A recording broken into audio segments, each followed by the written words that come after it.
نحمده ونستعينه ونستغفره ونعوذ بالله من شرور أنفسنا ومن سيئات أعمالنا من يهده الله فلا مضل له ومن يضلله فلا هادي له وأشهد أن لا إله إلا الله وحده لا شريك له وأشهد أن محمدا عبده ورسوله يا أيها الذين آمنوا اتقوا الله حق تقاته ولا تموتن إلا وأنتم مسلمون يا أيها الناس اتقوا ربكم الذي خلقكم من نفس واحدة وخلق منها زوجها وبث منهما رجالا كثيرا ونساء واتقوا الله الذي تساءلون به والأرحام إن الله كان عليكم رقيبا يا أيها الذين آمنوا اتقوا الله وقولوا قولا سديدا يصلح لكم أعمالكم ويغفر لكم ذنوبكم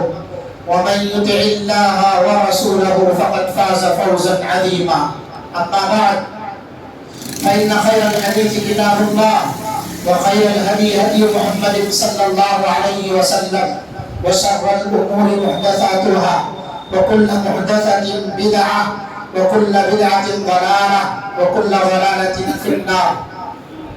أعوذ بالله السميع العليم من الشيطان الرجيم من همزه ونفخه ونفثه. بسم الله الرحمن الرحيم. لئن شكرتم لأزيدنكم ولئن كفرتم إن عذابي لشديد. وعن أبي هريرة رضي الله عنه قال كان النبي صلى الله عليه وسلم يبشر أصحابه يقول أتاكم رمضان شهر مبارك فرض الله عز وجل عليكم صيامه تفتح فيه أبواب الجنة وتغلق فيه أبواب الجحيم وتغل فيه مردة الشياطين لله فيه ليلة خير من 1000 شهر من حرم خيرها فقد حرم. رواه النسائی. حاضرین جمعہ، بزرگوں، نوجوانوں، عزیز بچوں اور پردہ نشین اسلامی ماں اور بہنوں، آپ حضرات کے سامنے قرآن مجید کی ایک آیت کریمہ اور سنن نسائی کی ایک حدیث حضرت ابو ہریرہ رضی اللہ عنہ کے حوالے سے رکھی گئی ہے۔ اس آیت کریمہ اور حدیث مبارکہ کے پیش کرنے کا مقصد یہی ہے کہ چند دنوں کے بعد ہمارے اوپر اسلامی مہینے میں سے 9واں مہینہ جسے ہم رمضان المبارک کے نام سے یاد کرتے ہیں، جو تمام فیوز اور برکات کا مہینہ ہے، ہر طرح کی خیر و بھلائی کا مہینہ ہے، جو نیکی، صلاح، ہدایت اور غمخواری کا مہینہ ہے، جسے شہر قرآن اور شہر صبر بھی کہا جاتا ہے، سایہ فغن ہونے والا ہے۔ اس مناسبت سے چند باتیں آپ حضرات کے سامنے گوشے گزار کر دینا مناسب سمجھا گیا۔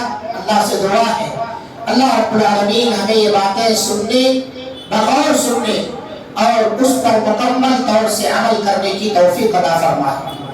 رب اشرح لي صدري ويسر لي امري واحلل عقدة من لساني يفقهوا قولي رب زدني علما اللهم انفعنا بما علمتنا وعلمنا ما ينفعنا وزدنا علما وعملا آمين يا رب العالمين۔ حاضرین جمعہ، بزرگوں اور خواتین اسلام، رمضان المبارک کا مہینہ یہ ایسا مہینہ ہے کہ ہر انسان اس کا نام سن کر کے، چاہے وہ مسلم ہو یا غیر مسلم ہو، اس کے دل کے اندر ایک احترام پیدا ہوتا ہے، اس کے دل کے اندر ایک عظمت پیدا ہوتی ہے، اس کے دل کے اندر اس ماہ کے تقدس کا خیال ضرور آتا ہے۔ یہی وجہ ہے کہ اللہ کے رسول صلی اللہ علیہ وسلم اس ماہ کے اندر روزے داروں کو یہ حکم دیے ہیں کہ جب تم سے کوئی شور و غل کرے لڑائی جھگڑا کرے، اناپ شناپ بکے، تو تم یہ کہہ دو انی صائم، میں روزے سے۔ یہ جملہ انسان اگر اس جملے کو اپنا لے، اختیار کر لے، تو سمجھ لیجئے کہ اس نے ماہ رمضان کی قدر کر لی، سمجھ لیجئے کہ اس نے اس کی عظمت کا احساس اپنے دل کے اندر جاگزی کر لیا، سمجھ لیجئے کہ وہ شخص اس ماہ کے جو تقاضے ہیں اس سے وہ واقف ہے۔ اللہ رب العالمین کا بڑا فضل اور احسان ہے کہ اللہ رب العالمین نے ہمیں اس ماہ سے بالکل قریب کر دیا۔ اس پر ہم اللہ کا جتنا بھی شکر بجا لائے وہ کم ہے، بے پایا اللہ کا شکر و احسان ہے۔ وَإِن تَعُدُّوا نِعْمَتَ اللَّهِ لَا تُحْصُوهَا، رمضان المبارک کا پا لینا یہ بہت بڑی نعمت ہے۔ آپ غور کریں، ہم میں سے کتنے ہمارے رشتہ دار، عزیز، دوست، احباب جو ہمارے ساتھ گزشتہ رمضان میں تھے، جنہوں نے ہمارے ساتھ قیام اللیل باجماعت ادا کیا ہے، جو لوگ ہمارے ساتھ ماہ رمضان میں سحری افطاری کا انتظام کرنے کے لیے بازار آیا جایا کرتے تھے، اس ماہ کو کیسے گزارے، اس ماہ کو نیکیوں کا موسم بہار کیسے بنائے، اپنے مفید مشوروں سے نوازا کرتے تھے، آج وہ ہمارے ساتھ نہیں ہے۔ آج وہ ہمارے ساتھ قرآن کی تلاوت کرنے کے لیے، آج وہ ہمارے ساتھ قیام تراویح میں باجماعت کھڑے ہونے کے لیے، آج وہ ہمارے ساتھ سحری افطاری کے انتظامات کس طرح سے کیے جائے، آگے چل کر کے بچوں کے عید کی شاپنگ ہو یا اور دوسری ضروریات ہو، انہیں کیسے تکمیل تک پہنچایا جائے، وہ مشورے دینے والے نہیں رہ گئے ہیں۔ اور ہمیں بھی یہ احساس ہونا چاہیے کہ آنے والا رمضان ابھی اس میں چند دن باقی ہیں، ہمیں معلوم نہیں ہے کہ ہم میں سے اور کتنے لوگوں کو رمضان نصیب ہوگا اور کتنے لوگوں کو نہیں ہوگا، کیونکہ موت کسی کو بتا کے نہیں آتی ہے، لیکن موت سب کی اٹل ہے، حقیقت ہے، مقرر ہے، وہ اپنے مقررہ وقت پر آئے گی۔ تو جن لوگوں کو بھی یہ ماہ نصیب ہو جائے، وہ آدمی اپنے آپ کو بہت بڑا خوش نصیب سمجھے، جو اس ماہ کے اندر سانس لینے کا موقع پا جائے، اس کے ایک ایک لمحے سے فائدہ اٹھانے کی کوشش کرے۔ اس کا ملنا بہت بڑی نعمت ہے، اتنی بڑی نعمت ہے کہ اللہ کے رسول صلی اللہ علیہ وسلم احادیث مبارکہ میں آتا ہے کہ صحابہ کرام کو اس ماہ کی آمد سے قبل بشارت دیا کرتے تھے، اس کی عظمت کا تاکہ احساس ہو جائے دلوں کے اندر، اس کے جو تقاضے ہیں ہم انہیں اچھی طرح سے انجام دے سکے، جو اس ماہ یہ ماہ ہم سے چاہتا ہے، جو مطلوبہ اس کے تقاضے ہیں اس پر ہم کھڑے اتر جائیں۔ نبی کریم صلی اللہ علیہ وسلم صحابہ کرام کو اس کی عظمت کا احساس دلانے کے لیے، اس کے اوقات کی قدر کرنے کی خاطر بشارت دیا کرتے تھے۔ حضرت ابو ہریرہ رضی اللہ عنہ راوی حدیث ہے، بیان فرماتے ہیں کہ آپ صلی اللہ علیہ وسلم اپنے صحابہ کو رمضان کی آمد پر یبشر خوشخبری دیا کرتے تھے، بشارت دیا کرتے تھے، اور یہ جملہ کہتے تھے اتاکم رمضان شہر مبارک، تمہارے اوپر ماہ رمضان آیا ہے جو مبارک مہینہ ہے، اس کا ایک ایک لمحہ بابرکت ہے، اس کا دن، اس کی راتیں، اس کی صبح، اس کے شام سب خیر برکت والے۔ فرض اللہ عز و جل علیکم صیامہ، اللہ تعالیٰ نے اس کے اندر تمہارے اوپر روزے فرض قرار دیے، اس ماہ میں اللہ تعالیٰ نے تمہارے اوپر روزے فرض قرار دیے۔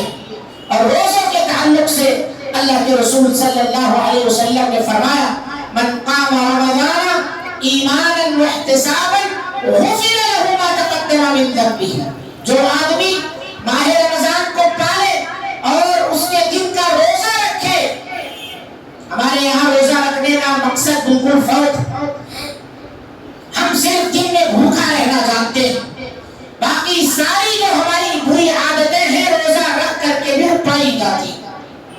یہ روزہ کا مقصد نہیں ہے۔ روزہ کا مقصد کیا ہے؟ اور اس لفظ من قام رمضان ایمانا واحتسابا، لفظ احتساب کا معنی کیا ہے؟ نیت صادقہ کے ساتھ، اللہ کی ذات پر کامل یقین کے ساتھ، تقویٰ اور خیر و بھلائی کی نیت سے روزہ رکھیں، برائیوں سے اجتناب کرتے ہوئے، گناہوں سے اپنے آپ کو دور رکھتے ہوئے۔ صرف بھوک پیاس کا نام روزہ نہیں ہے، اپنے اعضاء، جوارح، آنکھ، ہاتھ، پیر، کان، ہر ایک چیز کا روزہ رکھیں۔ دل میں کسی کے تعلق سے بغض، کینہ، کپٹ، حسد، یہ ساری چیزیں نہ لائیں۔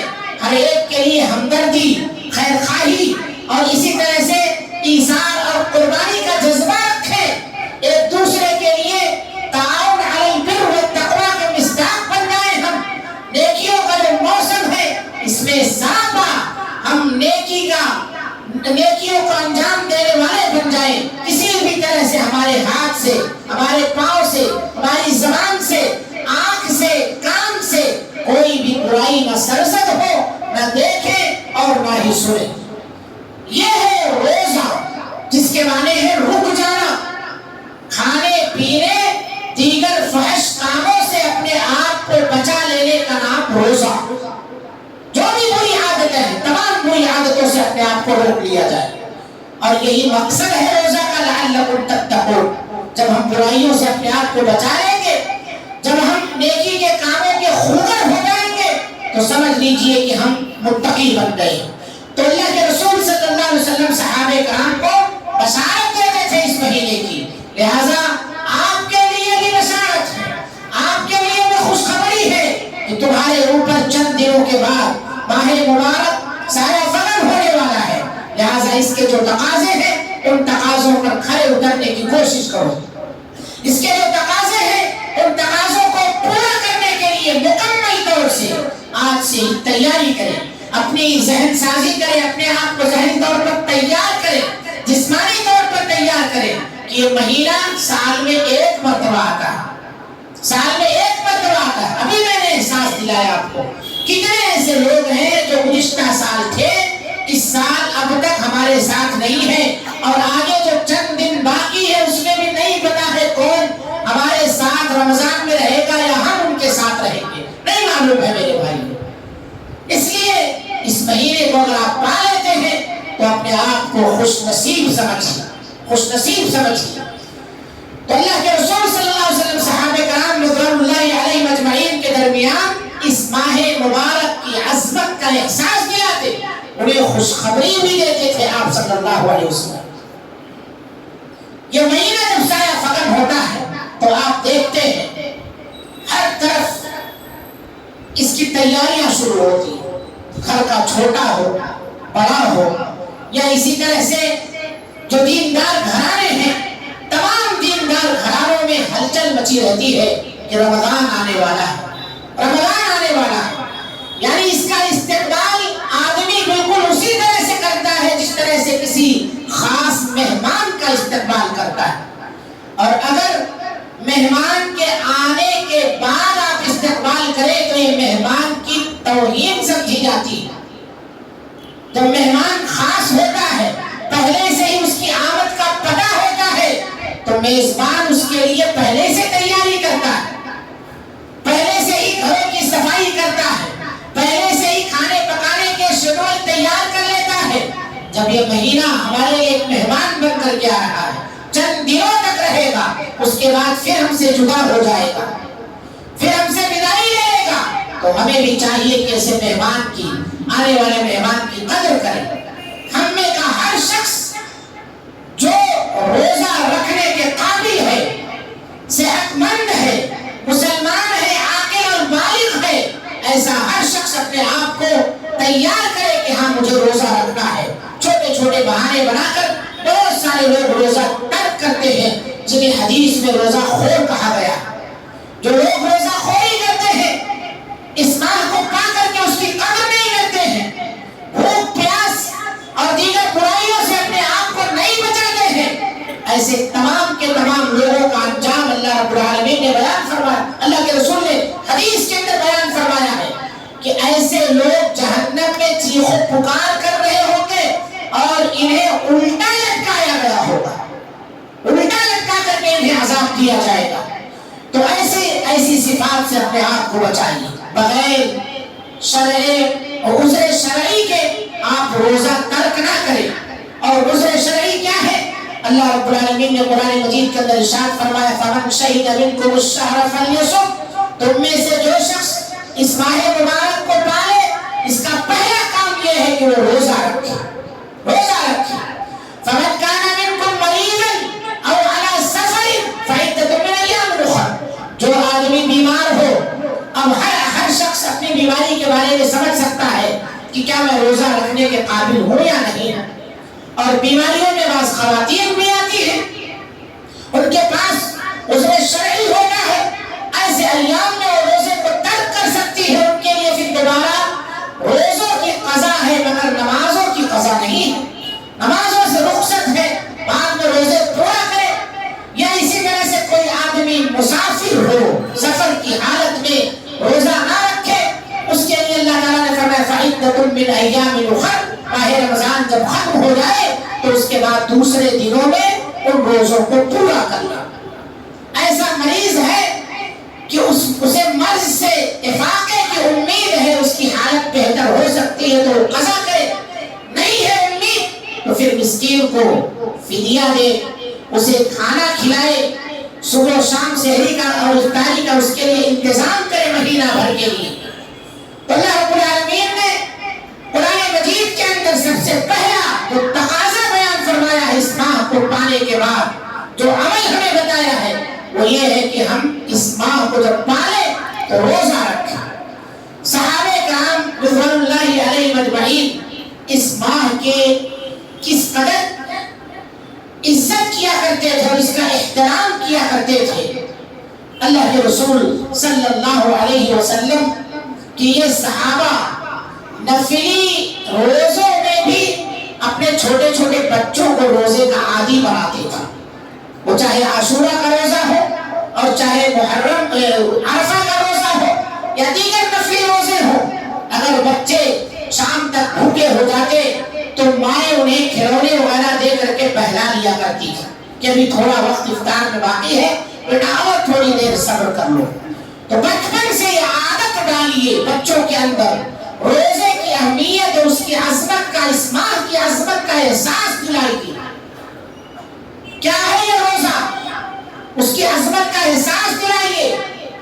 اللہ کے رسول نے فرمایا من قام رمضان من صام رمضان ایمانا واحتسابا غفر له ما تقدم من ذنبه، اس کے اگلے گناہ جو اس کے پیچھے گناہ چھوڑے ہیں وہ تمام کے تمام گناہ اس کے بخش دیے جاتے جو آدمی ماہ رمضان کا روزہ رکھتا ہے۔ اسی طرح سے جب ہم اس ماہ کو پالیں تو ہم فرض نمازوں کی پابندی کریں، پنج وقتہ نمازوں کی پابندی سال بھر آپ کو کرنا ہے، کبھی بھی آپ کے لیے نماز معاف نہیں ہے، خاص طور سے مرد حضرات کے لیے الا کہ وہ پاگل ہو جائے۔ سفر میں بھی نمازیں معاف نہیں ہے، تلوار کے سائے میں بھی نمازیں معاف نہیں ہے، میدان جہاد اور جنگ کے اندر سال بھر آپ کو نمازوں کی پابندی کرنی ہے، لیکن اس ماہ میں خصوصیت کے ساتھ آپ اس کا اہتمام کریں۔ اور اسی طرح سے جب اس مہینے کو پالیں تو فرض نمازوں سے پہلے بعد کی جو سنتیں ہیں اس کا بھی اہتمام کریں، خاص طور سے تراویح کی نماز، اس کا اہتمام کریں، کیونکہ اللہ کے رسول صلی اللہ علیہ وسلم نے فرمایا من قام رمضان ایمانا واحتسابا غفر له ما تقدم من ذنبه۔ اور ایک حدیث میں آپ صلی اللہ علیہ وسلم جب وہ 3 راتیں نماز پڑھا دی اور اس کے بعد نہیں نکلے تو آپ صلی اللہ علیہ وسلم نے اس کی فضیلت بیان فرماتے ہوئے کہا جو بندہ امام کے ساتھ باجماعت تراویح کی نماز ادا کرتا ہے حتی ینصرف، یہاں تک کہ امام سلام پھیر دے، یعنی ساری جماعت مکمل کرا دے جو رکعتیں ہیں، تو اس کے لیے پوری رات عبادت کا ثواب ملتا ہے۔ امام کے ساتھ باجماعت اگر آپ تراویح کا اہتمام کرتے ہیں تو پوری رات عبادت کا آپ کو ثواب ملتا ہے۔ تو یہ اس کی فضیلت ہے، لہذا تراویح کی نماز سے آپ پیچھے نہ رہیں۔ 5 وقتہ نمازوں میں دیکھا جاتا ہے ماہ رمضان میں بہت سارے لوگ گول ہوتے، لیکن تراویح میں تعداد بالکل فل ہو جاتی۔ میرے بھائیوں، یہ نفلی نماز ہے، یہ بات یاد رکھو، یہ نفلی نماز ہے، اس سے پہلے فرض نمازیں ہیں، ان فرض نمازوں کے بارے میں آپ سے پوچھا جائے گا، لیکن اس کا یہ بھی مطلب نہیں ہے کہ آپ افراط اور تفریط کے شکار رہیں، فرض نمازوں میں نظر نہ آئے، تراویح میں نظر آئے، یا اسی طرح سے فرض نمازوں میں نظر آئے، تراویح میں نظر نہ آئے، یہ دونوں چیزیں غلط ہیں۔ آپ افراط اور تفریط کے شکار نہ ہو کہ صرف تراویح کو اہمیت دے، 5 وقتہ نمازوں کو اہمیت نہ دے، یا 5 وقتہ نمازوں کو اہمیت دے، تراویح کو اہمیت نہ دے۔ دونوں کی فضیلت اپنی اپنی جگہ پر الگ ہے، ایک فرض ہے اور ایک جو ہے نفل نماز ہے، نفل نماز ہے۔ اس نماز کا اہتمام اللہ کے رسول صلی اللہ علیہ وسلم نے رمضان ہو یا غیر رمضان ہو ہمیشہ کیا ہے، ہمیشہ کیا ہے۔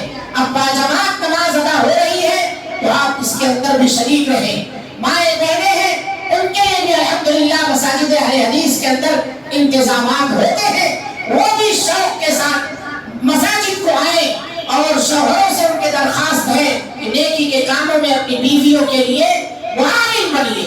انہیں مسجد میں اگر آپ کو کوئی دقت تکلیف نہیں ہے، پردے کا معقول شرعی انتظام ہے مساجد کے اندر، آپ بھیجیں تاکہ وہ یہاں آ کر کے قرآن مجید کی تلاوت سنے، باجماعت نماز ادا کرے، اور اسی طرح سے جو قیام اللیل کے بعد درس وغیرہ کا اہتمام ہوتا ہے، دین کی جو مختصر باتیں ہوتی ہیں، تفسیر یا قرآن مجید کی چند آیتوں کا جو خلاصہ ہوتا ہے، اس سے وہ استفادہ کر سکے تاکہ ان کے اندر علم کی جو پیاس ہے وہ پیاس بجھ سکے۔ افضل تو یہی ہے خواتین کے لیے کہ وہ اپنے گھروں میں نماز پڑھیں۔ تو خیر یہ کہنا ہے کہ چاہے گھر کے اندر آپ اہتمام کریں، وہاں بھی اس کی پابندی کریں، مسجد آ رہی ہے تو یہاں بھی مسجد کے آداب اور ضابطے کا مکمل طور سے خیال رکھتے ہوئے تراویح کی نماز میں آپ بھی شرکت کریں۔ اللہ کے رسول صلی اللہ علیہ وسلم نے فرمایا، لا تمنعوا اماء اللہ مساجد، اللہ کی بندیوں کو، اللہ کے گھر مسجدوں کو آنے سے نہ روکو۔ اس سے پتہ چلتا ہے کہ خواتین مساجد کو حاضر ہو سکتی ہیں، جمعہ کی نماز کے لیے، تراویح کی نماز کے لیے۔ اللہ کے رسول صلی اللہ علیہ وسلم کے دور میں تو 5 وقتہ نمازوں کے لیے خواتین تشریف لے جایا کرتی تھی، فجر کی نماز کے لیے بھی۔ وہیں سے تو غلط کا مسئلہ پیدا ہوا کہ صحابیات ایسے وقت میں نماز پڑھ کر کے واپس ہوتی تھی کہ کوئی پہچان نہیں پاتا تھا، ان کے چہرے کو دیکھ نہیں پاتا تھا، خلس کے اندر اندھیرے میں بالکل۔ اللہ کے رسول صلی اللہ علیہ وسلم کہ اس سے پتہ چلتا ہے کہ آپ صلی اللہ علیہ وسلم فجر کی نماز اندھیرے میں پڑھا کرتے تھے، اولے وقت میں پڑھا کرتے تھے، بالکل فجر روشن کر کے آپ صلی اللہ علیہ وسلم پڑھنے کے عادی نہ تھے، جیسا کہ بہت سارے لوگوں کا خیال ہے۔ تو اس ماہ میں آپ دوسرا جو کام کریں وہ فرض نمازوں کی پابندی کے ساتھ ساتھ قیام اللیل کا باجماعت اہتمام کریں۔ تیسرا جو کام ہے، جیسا کہ یہ مہینہ شہر قرآن سے منسوب ہے، موسوم ہے، یہ مہینہ شہر قرآن ہے، شہر رمضان الذی انزل فیہ القرآن۔ اس ماہ کو جب آپ پالیں تو کثرت سے تلاوت قرآن کی عادت بنا لیں، ایک ایک حرف پر 10 نیکیاں ہیں، اور خاص طور سے اس کی راتوں میں تلاوت کیا کریں۔ ہم صرف دن میں قرآن کی تلاوت کرتے ہیں، رمضان المبارک کی راتوں میں تلاوت نہیں کرتے ہیں ہم، جبکہ جو حدیث ہے کہ قرآن مجید سفارشی ہوگا، اس حدیث کے اندر رات کا لفظ ہے کہ اللہ یہ راتوں کو اٹھ کر اس کتاب کی تلاوت کیا کرتا تھا، اسے بخش دے اپنی نیند قربان کر کے۔ اور آپ غور کریں، آج کے مصروفیت کے دور میں بہت سارے ایسے لوگ ہیں جو قرآن مجید کی تلاوت رمضان کے مہینے میں دن میں بھی نہیں کر پاتے، دن میں بھی نہیں کر پاتے۔ ایسے لوگوں کے لیے بہترین موقع ہے کہ آپ قیام اللیل کے بعد جب گھر واپس ہو تو وہاں بیٹھ کر کے تلاوت کریں قرآن مجید کی، اس کے بعد آپ سوئیں۔ ایک مہینہ ہے محنت کا مہینہ، کمر کس لیں آپ اچھی طرح سے، اپنے آپ کو جسمانی طور پر عبادتوں کے لیے تیار کر لیں۔ ہر دن تو ہمارا ایسا ہی چلا جاتا ہے، ہر مہینہ تو ہمارا ایسا ہی چلا جاتا ہے۔ یہ نیکیوں کا موسم جو اللہ تعالیٰ اضافی عبادات کے لیے ہمیں دیا ہے، عطا کر رہا ہے، اس کا بھرپور فائدہ اٹھانا چاہیے۔ وہ یہ ہمارے لیے آفر ہے اپنے گناہوں کے بخشوانے کا، اپنے آپ کو نیک اور متقی بنانے کا۔ تو اللہ رب العالمین نے اپنے بندوں کے لیے اس طرح سے انتظامات کیے، تو ہم اس ماہ کے اندر کثرت سے قرآن مجید کی تلاوت کرے. اور یہ ہر بندی یہ ٹھان لے کم از کم ایک قرآن ہم ضرور ختم کریں گے. صبح و شام کی تلاوت ملا کر کے ایک قرآن کم سے کم، اس سے زیادہ آپ جو بھی آپ کی طاقت ہے، قوت ہے، اس حساب سے آپ کی مصروفیت کے حساب سے آپ اس کی تلاوت کریں. لیکن اتنا ٹھان لیں، کیونکہ اللہ کے رسول صلی اللہ علیہ وسلم کے پاس حضرت جبریل آ کر کے دور کرایا کرتے تھے قرآن مجید کا. تو ہم بھی اللہ کے رسول صلی اللہ علیہ وسلم کے امتی ہیں. آپ صلی اللہ علیہ وسلم کے گناہ بخشائے ہوئے تھے. ہم تو خطاکار ہیں، گنہگار ہیں. قرآن مجید کی ایک ایک حرف پر 10 نیکیاں ملتی ہیں. نیکی کرنے سے گناہ مٹائے جاتے ہیں. تو ہم بھی اپنے گناہوں کو بخشوائیں. یہ کتاب ہدایت ہے، یہ کتاب شفا ہے. کتنے بیمار ہیں، مریض ہیں، اس نیت سے قرآن پڑھیے آپ ماہ مبارک کے اندر کہ اللہ رب العالمین ہماری بیماریوں کو اس سے دور فرما دے گا. شوگر پیشنٹ ہیں، بلڈ پریشر کے مریض ہیں، ہارٹ اٹیک کے مریض ہیں، کینسر کے مریض ہیں، طرح طرح کے امراض میں آپ لوگ مبتلا ہیں. اس نیت سے بھی قرآن پڑھا کرو کہ یہ کتاب شفا ہے. اللہ ضرور تمہیں شفا عطا فرمائے گا. اس کی ایک سورت کا نام ہی سورۃ الشفا رکھا ہے. اس سورت کا آپ کثرت سے تلاوت کریں. تو قرآن مجید کا اہتمام کریں، اس کی تلاوت کا آپ اہتمام کریں. اسی طرح سے اس پر ذرا تدبر بھی کریں، غور و فکر بھی کریں. قرآن فہمی کا اپنے اندر شوق اور جذبہ بھی پیدا کریں.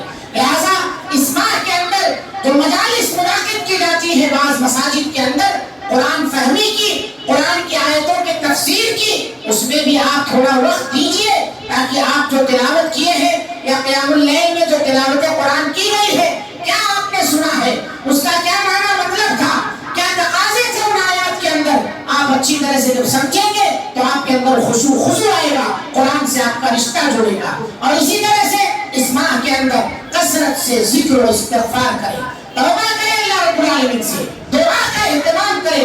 یہ ماہ مبارک خصوصیت کے ساتھ دعاؤں کے اہتمام کا بھی مہینہ ہے، دعاؤں کے اہتمام کا بھی مہینہ ہے. اللہ رب العالمین روزے دار کی دعا کو قبول فرماتا ہے. ثلاث دعوات لا ترد، 3 لوگوں کی دعائیں رد نہیں کی جاتی ہیں. دعوت الوالد لولدہ، والدین کی دعا اس کی اولاد کے لیے، ودعوت الصائم روزے دار کی دعا، ودعوت المسافر اور مسافر کی دعا. لہذا اس ماہ میں اگر آپ سفر کر رہے ہیں تو اپنے سفر کی حالت میں، وہ سفر چاہے چھوٹا ہو یا بڑا ہو، ضرور اپنے لیے دعا کریں، اپنے قریبیوں کے لیے، دیگر مسلمانوں کے لیے، مسلم امہ کے لیے اپنی دعاؤں میں خصوصیت کے ساتھ ان کا خیال رکھیں، ان کے لیے دعا کیجیے. روزے کی حالت میں آپ ہیں تو روزے دار کی دعا اللہ رد نہیں فرماتا ہے. روزہ چاہے نفلی ہو چاہے فرض ہو، مطلق روزے کا تذکرہ کیا گیا ہے. آپ دعا کرنا نہ بھولیے، کثرت سے دعا کریں، اپنے گناہوں کی بخشش کا یہ مہینہ سمجھے. یہ ساری چیزیں جو ہمیں انجام دینے کی اس ماہ کے اندر، یہ سب ہماری روحانی تربیت، جسمانی تربیت کے لیے بھی ہے. ہمارا دل دھیرے دھیرے زنگ آلود ہوتا جا رہا ہے، سخت ہوتا جا رہا ہے. لہٰذا اس ماہ کو جب پائے تو اپنے اندر نیکیوں کی چیزوں کو، نیکیوں کی عادت ڈالیں گے، دل نرم ہوتا ہے. ذکر و اذکار کو عادت بنا لیں گے، دل کو سکون ملتا ہے، دل کی بیماریوں سے آپ محفوظ ہوتے ہیں. اللہ رب العالمین نے دیکھیے اس ماہ میں ان عبادات کو آسان کرنے کے لیے کیا خوب انتظام کیا. اللہ کے رسول نے فرمایا جب یہ مہینہ طلوع ہوتا ہے، اس کا چاند جب بندہ دیکھتا ہے، ایک گزارش یہ ہے کہ ہر مہینے کے چاند دیکھنے کا اہتمام کریں، لیکن ماہ رمضان کے بھی چاند دیکھنے کا اہتمام کریں. اور چاند دیکھنے کی دعا یاد نہیں ہے تو استقبال رمضان یا رمضان کی تیاریوں میں سے ایک یہ بھی ہے، چاند دیکھنے کی آپ دعا یاد کر لیجیے. اللہم اہلہ علینا بالامن والایمان والسلامت والاسلام ربی وربک اللہ. بہت ساری دعاؤں کی کتابوں میں، انٹرنیٹ پر بھی آپ مارے چاند دیکھنے، نئے چاند دیکھنے کی دعا، یہ دعا آپ کو بڑی آسانی کے ساتھ مل جائے گی. گھر میں چھوٹے بچوں کو یاد دلائیے، آپ خود اس کا اہتمام کیجیے. جب یہ مہینہ طلوع ہوتا ہے تو اللہ کے رسول نے فرمایا اپنے بندوں کے اوپر کیا بڑا احسان کیا ہے کہ وہ عبادتوں کے عادی بن جائے، خوگر بن جائے. تفتح فیہ ابواب الجنہ، جنت کے دروازے اللہ کھول دیتا ہے. یہ سارے اعمال جنت میں لے جانے والے. تو اب ہماری محنت، ہمارا شوق اور جذبہ، ہماری عبادت ریاضت جس قدر ہوگی، ہم وہاں تشریف لے جائیں گے. تفتح فیہ ابواب الجنہ وتغلق فیہ ابواب الجحیم. جہنم کے دروازے بند کر دیتا اللہ تعالیٰ. کوئی مہینہ ایسا نہیں ہے جس کے کے اندر جہنم کا دروازہ بند ہوتا ہو. یہی ایک مہینہ ہے، پورے مہینے بھر اللہ تعالیٰ جہنم کا دروازہ بند کر دیتا ہے. اور آسانی کرنے کے لیے وَتُغَلُّ فِيهِ مَرَدَةُ الشَّيَاطِينِ، سرکش شیطانوں کو، شیطانوں کے جو سرغنہ ہوتے ہیں انہیں جکڑ دیتا ہے بیڑیوں کے اندر اللہ رب العالمین، انہیں باندھ دیتا، قید کر دیتا ہے. تو ہم پھر سرکش نہ بنیں. جب سرکش شیاطین قید ہو جاتے ہیں تو ہمیں تو انسان بن جانا چاہیے. اللہ تعالیٰ جس کام کے لیے ہمیں پیدا کیا ہے اس کے مقصد کو سمجھنا چاہیے. وَتُغَلُّ فِيهِ مَرَدَةُ الشَّيَاطِينِ، اور اسی ماہ کے اندر اللہ نے ایک رات رکھی ہے. جب اس کا آخری عشرہ پائے تو اپنے آپ کو مزید کمر کس لیں عبادت کے لیے. اللہ کے رسول صلی اللہ علیہ وسلم اس آخری عشرے میں بہت زیادہ نیکیاں کرنے والے ہوتے تھے. اس رات کے اندر ایک مہینے، اس مہینے میں ایک رات رکھی ہے خیر من الف شہر، جس کی عبادتیں 1000 مہینوں سے بھی بہتر ہیں. لہٰذا اپنے اندر یہ جذبہ پیدا کریں، کوشش کریں کہ اللہ ہمیں اس رات تک پہنچائے. جب وہ رات پا جائے تو اس کی تلاش کی کوشش کریں. اللہ کے رسول نے آخری جملہ جو فرمایا من حرم خیرہا فقد حرم، جو ماہ رمضان کے خیر و برکات سے محروم ہو گیا وہ سب سے بڑا بد نصیب شخص ہے، سب سے بڑا بد نصیب شخص ہے. اسی لیے آپ صلی اللہ علیہ وسلم جب منبر پر چڑھ رہے تھے، حضرت جبریل علیہ السلام نے بد دعا کی، آپ صلی اللہ علیہ وسلم نے آمین فرمائی. صحابہ کرام نے بعد میں پوچھا کہ عادت کے خلاف ہم نے آپ سے ایک بات سنی ہے.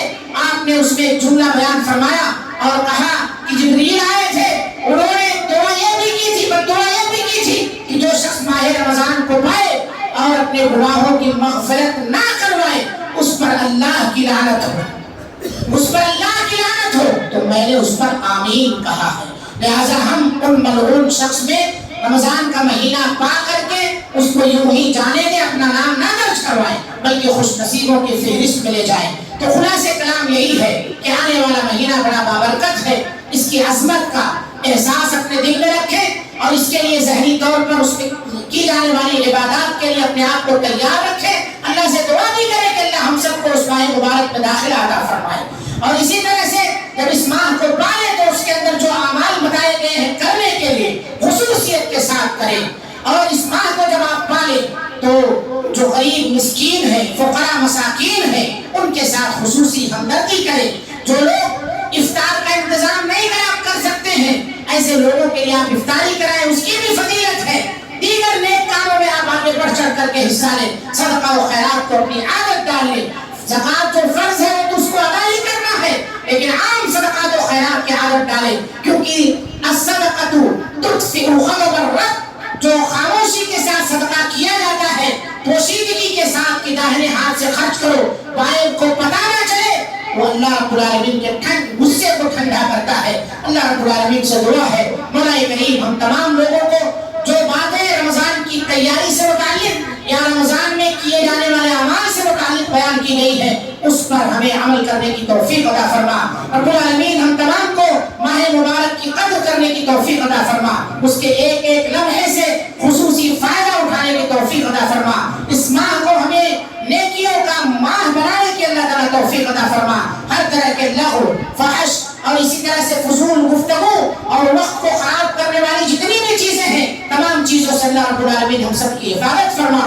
رب العالمین جو بھی اسباب ہیں نیکی اور تقوی کے حصول کے لیے، جنت کے حصول کے لیے جو وسائل ہیں تمام وسائل اور اسباب کو اختیار کرنے کی توفیق عطا فرما. جہنم سے بچنے کے جو بھی ذرائع ہیں تمام ذریعوں کو اللہ تعالیٰ اختیار کرنے کی توفیق عطا فرما. اللہ رب العالمین ہم سب کو ماہ مبارک کے اندر خصوصیت کے ساتھ غرباء مساکین کا خیال رکھنے کی توفیق عطا فرما. رب العالمین ہم سب کی دعاؤں کو قبول فرما. ربنا تقبل منا انك انت السميع العليم وتب علينا انك انت التواب الرحيم واخر دعوانا الحمد لله.